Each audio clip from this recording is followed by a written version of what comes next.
الحمد لأهله والصلاة على أهلها وبعد. د دین د ابتدایي زده کړو د درسونو په سلسله کې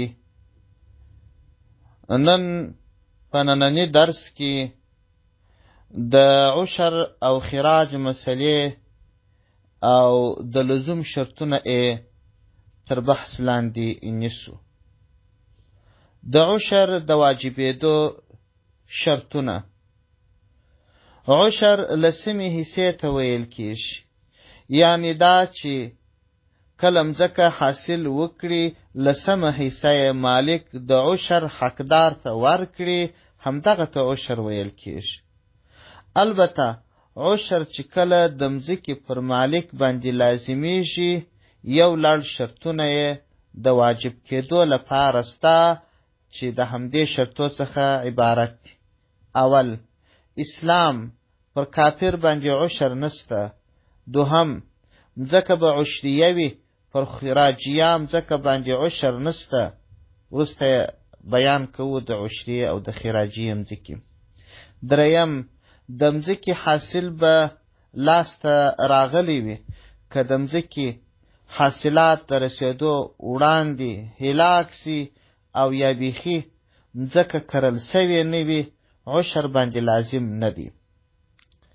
سوال: آیا پر غیر مقصودی زراعت باندې عشر سته؟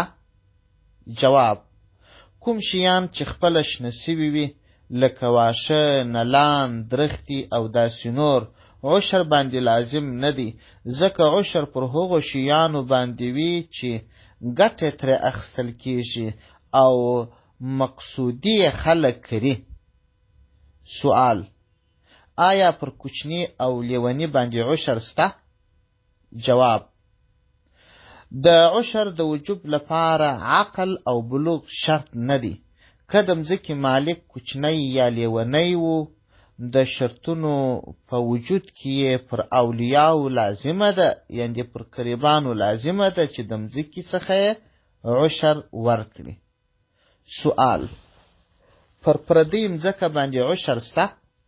جواب: د مځکې د عشر د واجبېدو لپاره د مځکې مالکېدل لازم نه دي، یعنې دا چې که یو چا د بل چا څخه مځکه په اجاره نیولې وه، یا یې په خواست ځینې غوښتې وه، او یا یې هم وقفي مځکه کرلې وه، پر دغه کرونکي باندې عشر لازم دی او د مځکې پر مالک باندې عشر لازم نه دی.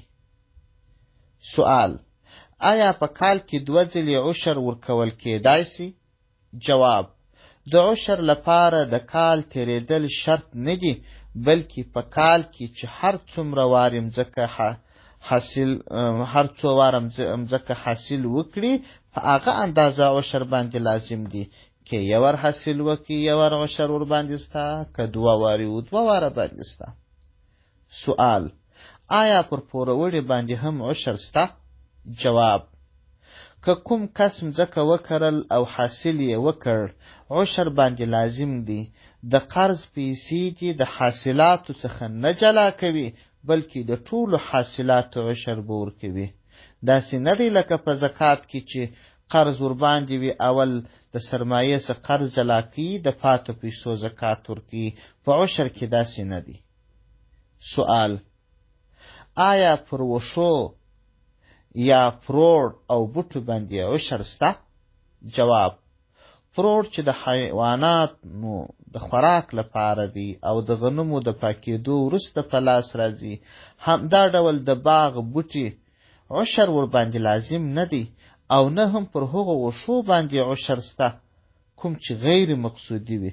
البته که چا د تجارت لپاره رانیولي وه، قیمت نصاب ته رسېدی، بیا د تجارتي مال حکم لري، د کال په تیریدو سره زکات ور باندې لازم دی.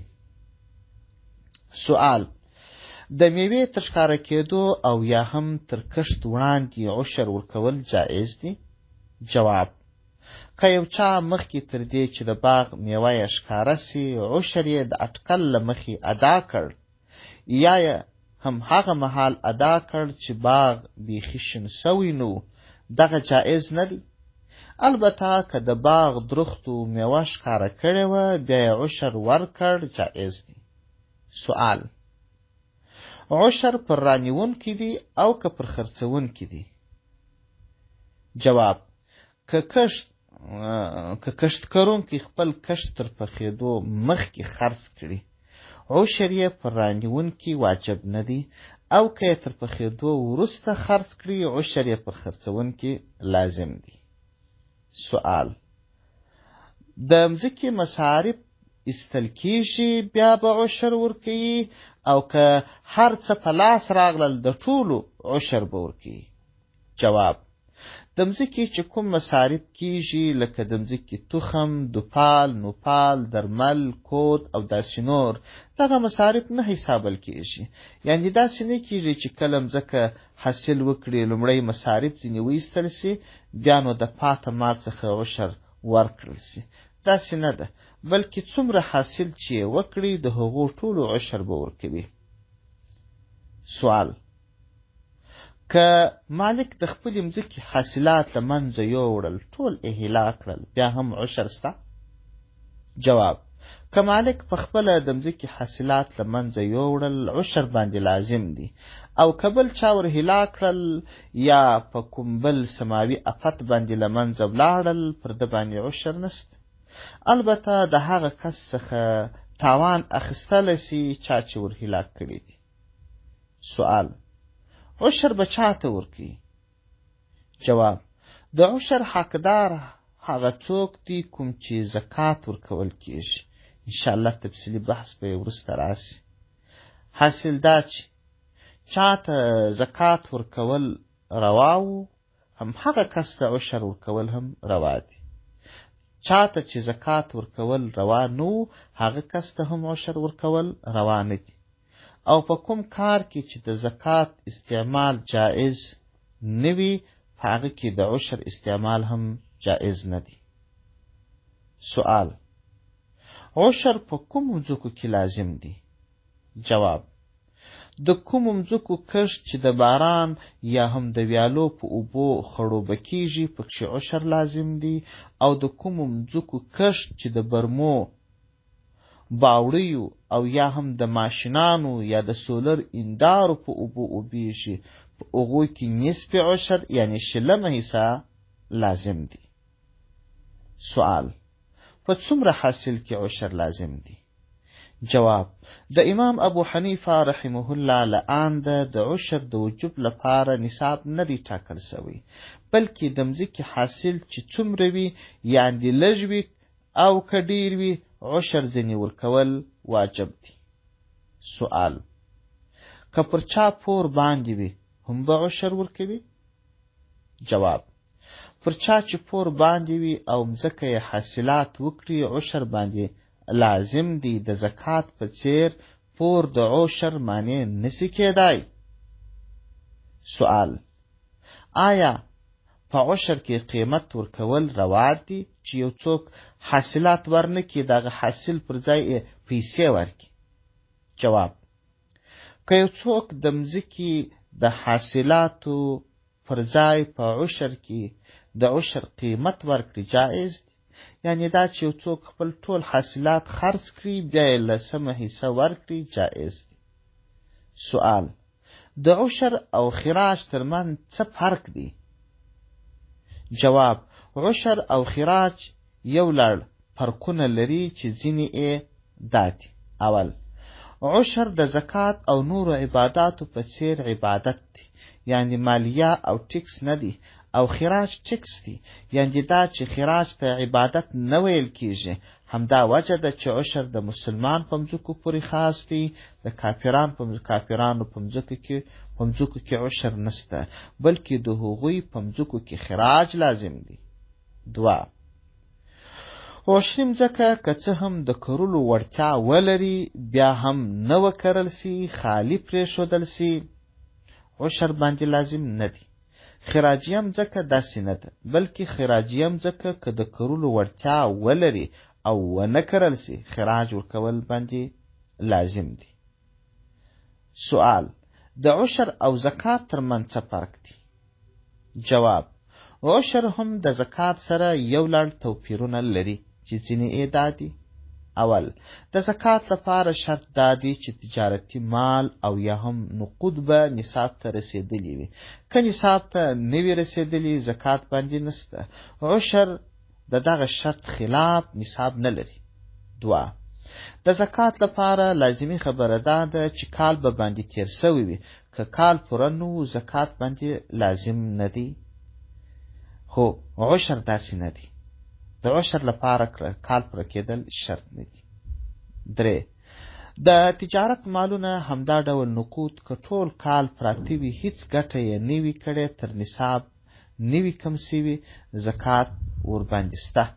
عشر د دې څخه مختلف دی، یعنی دا چې عشر د مځکې د حاصل پورې تړلی دی. که مځکې حاصل درلودی، عشر باندې سته، او که یې حاصلات ونه کړه، بیا عشر باندې لازم نه دی. سوال: که څوک د کور په کور کې یوه درخته وکري، عشر ورباندې سته که یا؟ جواب: که په کور کې میوه لرونکې درخته وي، عشر باندې واجب نه دی.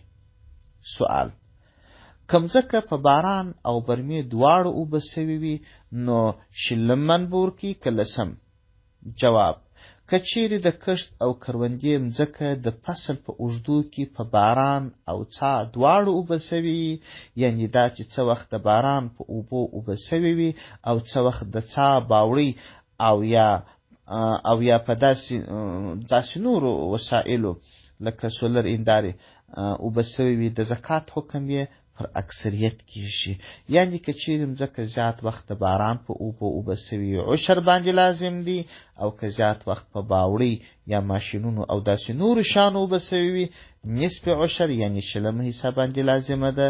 که چیرې سم نیمایي د باران په اوبو مځکه اوبه سوي وي او سم نیمایي د ماشینانو په اوبه سوي وي، په دغه صورت کې به ټول حاصل دوې حصې کې په سم نیمایي کې به لسمه حصه ورکړي او په سم نیمایي کې به شلمه حصه ورکړي، یعنې دا چې د ټول حاصل 1.5% به ورکوي. سوال: خراج څه ته وایي؟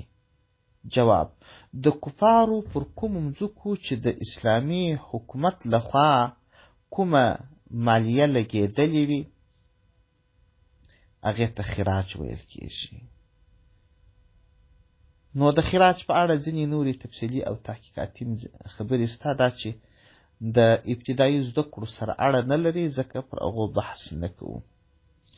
یو ځلې بیا وایم، دغه مسایل ټوله د رد موتار، بدایع صنایع، فتاوای هندي او بحر رائق څخه کتاب زکات او عشر څخه راخیستل سوي دي. والسلام عليكم ورحمة الله وبركاته، وصلى الله تعالى على خير خلقه محمد وآله وأصحابه أجمعين.